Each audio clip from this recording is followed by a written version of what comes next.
మాజీ ఎమ్మెల్యే బాల్క సుమన్ నేడు చెన్నూరు కోర్టులో విచారణకు హాజరు కానున్నారు. క్యాతన్పల్లి మున్సిపల్ చైర్మన్ ఎన్నిక సమయంలో జరిగిన అల్లర్ల కేసులో సుమన్ 16 రోజులు జైల్లో ఉన్నారు. ఆయనతో పాటు మరో 24 మందిపై కేసు నమోదైంది. A12 గా ఆసిఫాబాద్ ఎమ్మెల్యే కోవలక్ష్మి ఉన్నారు. క్యాతన్పల్లి కేసులో బాల్క సుమన్ కు షరతులతో కూడిన బెయిల్ ను జిల్లా కోర్టు మంజూరు చేసింది.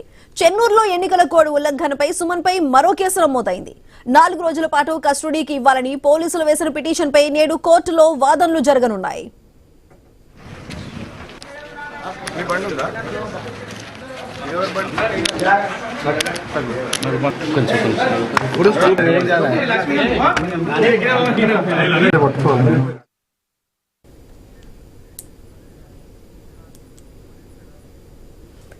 మాజీ ఎమ్మెల్యే బాల్క సుమన్ నేడు చెన్నూరు కోర్టులో విచారణకు హాజరు కాబోతున్నారు. క్యాతన్పల్లి మున్సిపల్ చైర్మన్ ఎన్నిక సమయంలో జరిగిన అల్లర్ల కేసులో సుమన్ ఇప్పటికే 16 రోజులు జైల్లో ఉన్నారు. ఇప్పుడు ఆయనతో పాటు కూడా మరో 24 మందిపై కూడా కేసు నమోదైంది.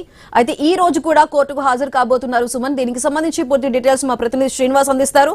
శ్రీనివాస్, చెప్పండి, చెన్నూరులో ఎన్నికల కోడ్ ఉల్లంఘనకి సంబంధించి మరో కేసు నమోదైంది. అయితే దీనికి సంబంధించి 4 రోజులు కస్టడీకి అయితే కోరబోతున్నారు అధికారులు. మరి ఏ విధంగా ఉండబోతుంది ఈ రోజు? సుధా, మంచిర్యాల జిల్లా క్యాతన్పల్లి మున్సిపాలిటీకి సంబంధించి అయితే రగడ ఇంకా కొనసాగుతూనే ఉంది. ఇప్పటికే Kyathanpally municipality chairman, vice chairman ఎన్నిక నేపథ్యంలో ఏర్పడ్డ అల్లర్ల ఘర్షణకు సంబంధించి కూడా ఏవన్గా మాజీ ఎమ్మెల్యే బీఆర్ఎస్ జిల్లా అధ్యక్షుడు బాల్క సుమన్ అయితే 16 రోజుల పాటు ఆదిలాబాద్ జిల్లా జైల్లో రిమాండ్ ఉంచిన పరిస్థితులు అయితే ఉన్నాయి. షరతులతో కూడిన బెయిల్ తోట అయితే ప్రస్తుతానికి ఆయన బెయిల్ పైన బయటకు వచ్చిన పరిస్థితి. అయితే ఈ నేపథ్యంలో ఈ రోజు చెన్నూరులో నమోదైన మరో కేసుపై అయితే ఆయన కోర్టుకైతే హాజరు కానున్నారు. ఎన్నికల సందర్భంగా సుమన్ ఆ కోడ్ను ఉల్లంఘించి ఆ చెన్నూరు పట్టణంలో ఉన్న అంబేద్కర్ విగ్రహం వద్ద నిరసన వ్యక్తం చేశారు. ఈ నేపథ్యంలో ఎన్నికల కోడ్ ఉల్లంఘన కింద కేసు అయితే నమోదు చేశారు. ఈ కేసుకు సంబంధించి ఈ రోజు చెన్నూరు కోర్టులోనైతే సుమన్ అయితే హాజరు కానున్నారు. మొదట సుమన్ చెన్నూరు పట్టణంలో ఉన్నటువంటి తెలంగాణ తల్లి విగ్రహానికి పూలమాల వేసిన అనంతరం అక్కడి నుంచి కోర్టులో హాజరు కానున్నారు. కోర్టులో హాజరైన అనంతరం అయితే నేరుగా మీడియాతోటి మాట్లాడే అవకాశాలు ఉన్నాయి. మరోవైపు గతంలో ఏదైతే క్యాతన్పల్లి మున్సిపాలిటీకి సంబంధించి కూడా పోలీసులు అయితే 4 రోజుల కస్టడీ పిటిషన్ అయితే కోరుతూ ఇటు మంచిర్యాల జిల్లా సెషన్ కోర్టులోనైతే పిటిషన్ వేసిన పరిస్థితులు అయితే ఉన్నాయి.